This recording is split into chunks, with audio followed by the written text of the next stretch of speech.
buenas noches, bienvenidos a Discutamos México. Soy Katia de Artigues y me da mucho gusto estar hoy aquí para hablar de un tema que es el humor en México. Y me acompañan en esta sala 3 grandes exponentes del humor en México para hablar sobre de qué nos reímos los mexicanos, por qué nos reímos los mexicanos, para qué. Está en nuestro ADN social, por así decirlo. Cuando mucha gente me pregunta dónde nace el humor, ¿no? Porque mucha gente piensa que para hacer un sketch tienes que pensar en algo chistoso. Y no hay nada más contradictorio que eso. El humor nace de la tragedia, ¿no? Cuando me tengo que poner a escribir un sketch, lo primero que pienso es qué me molesta, qué es lo que no me gusta, qué es lo que quisiera cambiar, qué es lo que ya no soporto porque tengo que lidiar con ello todos los días. Y creo que de ahí es de donde nace todo este humor político. Es por eso que es una manera de escape también para el mexicano, en especial para el mexicano. Es por eso que, por ejemplo, el mejor tema para hacer chistes es el temblor que acaba de pasar, o la tragedia que acaba de pasar, o el incendio que acaba de pasar. Y en cuanto surge una tragedia importante, a las 3 horas ya hay un chiste, ¿no? Yo digo que el humor es tragedia más tiempo. O sea, le duele, o tragedia más distancia. Sucede cuando te caes. Por ejemplo, si alguien se cae aquí ahorita, lo primero que hacemos, antes de ayudarlo, es reírnos. Primero nos reímos y ya luego lo ayudamos. Y esa persona que a él sí le pasó, para él no fue chistoso, para nosotros sí, porque hay distancia. Pero para él que sí se cayó, tiene que pasar quizá un mes, y dentro de un mes que se acuerde y lo cuente en una fiesta, lo va a contar muerto de la risa y va a decir, pues fíjate que el otro día que estaba yo en el programa me caí y aparte todo el mundo se ríe y él lo goza, incluso lo goza al contarlo porque ya pasó cierto tiempo de la tragedia, ¿no? Claro. Y aparte es una catarsis para él. ¿Y esa es una peculiaridad del mexicano, Tito? No, yo creo que nos reímos todos. Quiero retomar un poco el inicio del discurso de Eugenio que habla de la tragedia. La tragedia habla de lo mejor del hombre, según Aristóteles, y la comedia habla de lo peor del hombre. ¿Qué es lo peor del hombre? Es ese sentido lúdico de la vida en donde de todo podemos sacar un chiste, ¿no? Alguna vez hice algún chiste sobre el incendio de San Juanico, la explosión de San Juanico, y bueno, fui severamente reprendido y comprendí que uno no puede hacer chiste burlándose de los personajes que están viviendo una situación lamentable, una situación que solo nos debería mover a la compasión, a la solidaridad, pero en fin... Pero lo hacemos, Tito. Lo hacemos, claro, claro. También el humor está lleno de estereotipos. Sí, bueno, hay, por ejemplo, sobre todo en la televisión, hay, si no existieran los gays y Juan Gabriel, ¿de quién se burlaban? Por ejemplo. Yo creo que el humor siempre pisa callos. Yo siempre tengo una frase que dice, sin víctima no hay humor. Y es que el humor siempre va a pisar el callo de alguien, siempre lleva ironía, sarcasmo, siempre yo ahí diría que hay una mezcla entre las dos posiciones que están manifestando Tito y Eugenio.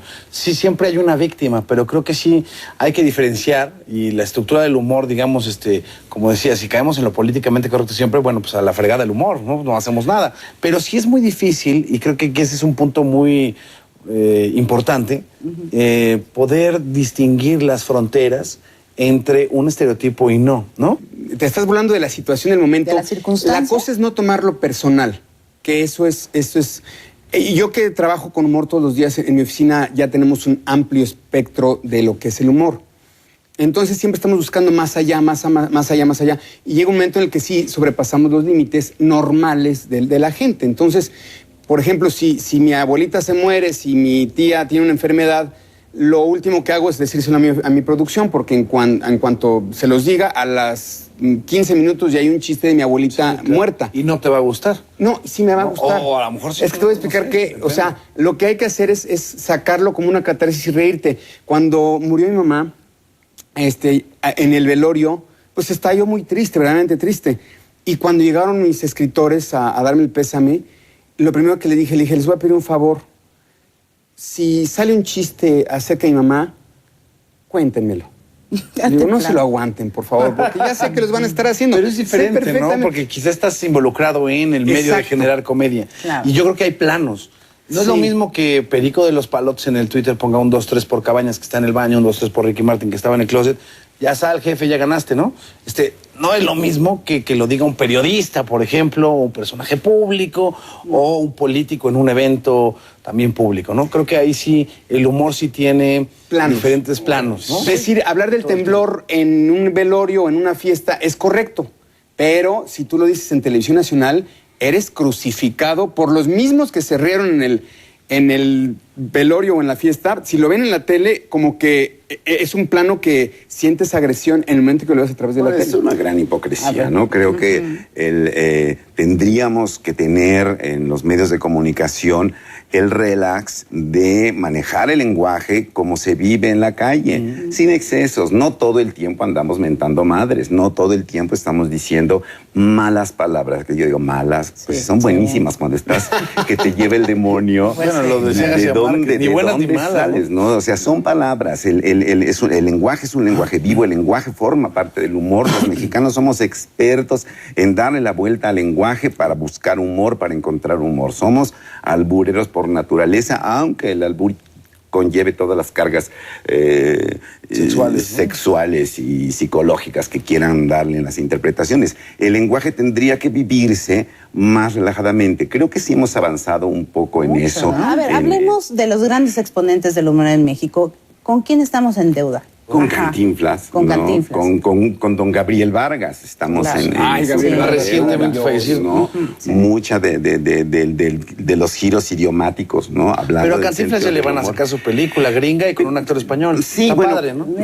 Yo creo que toda la época de Cantinflas en blanco y negro es verdaderamente entrañable y maravillosa. En cuanto le dio por catequizar a través de la comedia, que tiene un final moral, una moralidad al final de no se porten mal, ahí se lo llevó el demonio, ¿no? Y a muchos cómicos que pasaron de las carpas, ¿no? A medios masivos de comunicación, que tuvieron que adecentarse, que tuvieron que autocensurarse y que se volvieron predicadores de la moral, ¿no? Me encanta el humor de Bustamante, hablando de comediantes actuales, ¿no? Me encanta cómo se mide y que aparece muy de vez en cuando. Y sí es hito en la televisión mexicana, ¿no? Sin duda, para hablar del humor en televisión tienes que partir de la base de Andrés. Hay personajes entrañables, sin duda. ¿no? Sobre todo por la mezcla de inteligencia, ¿no? De humor con inteligencia, más que el pastelazo y este Y tipo su de cosas, dosificación, también, que eso creo que va mucho con la dosificación de Andrés. El hecho de que lo veas tan poco es parte de su secreto, ¿no? No De sé. su éxito. Pero yo quería rescatar, por ejemplo, a gente como Gis y Trino, ¿no? Claro. Que son tremendos historietistas, que además son políticamente incorrectos. Bueno, y eso, en general creo que los irreverentes, ¿no? moneros hemos tenido maravillosos, ¿no? Desde Abel Quesada. Desde Posadas, ¿no? Digamos. Posadas. Creo que tenía ahí algo. Don Gabriel Vargas y todo el Rocha. Porque tienen que dar todo un mensaje a través de una sola imagen, ¿no? Sí. Los que tenemos que verbalizar todo ese humor, si no las vemos difíciles de repente, ¿no? Aunque de repente encuentras esa beta y te metes, porque además eso es lo maravilloso de hacer comedia y de hacer humor, el aprender a utilizar el lenguaje. Por eso los mejores comediantes, estoy seguro que leen y leen. Sí, el bagaje cultural es impresionante para el humor. Y Andrés, por ejemplo, el mismo Eugenio, lo demuestran en el trabajo. Yo creo que en el sentido de la televisión y los estigmas, un poco hablando del principio, que creo que esa parte sí es muy interesante, y de la autocensura que decía